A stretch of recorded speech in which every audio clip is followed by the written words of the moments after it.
অনেক দিন আগের কথা। এক গ্রামে থাকতেন এক গরিব কৃষক।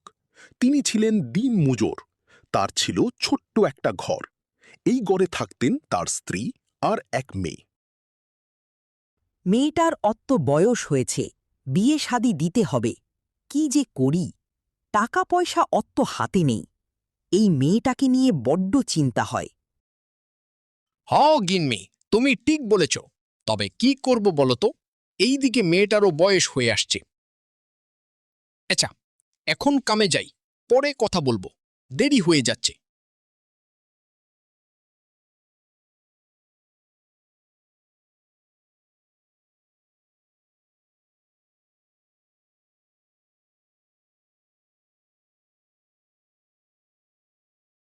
কি সাদিক, তুমি নাকি কামে দেরি করে আসো আর অত বেশি কাম করো না।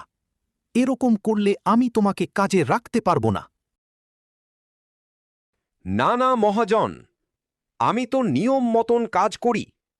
আর এই কথা আপনাকে কে বলেছে যে আমি কাম করি না?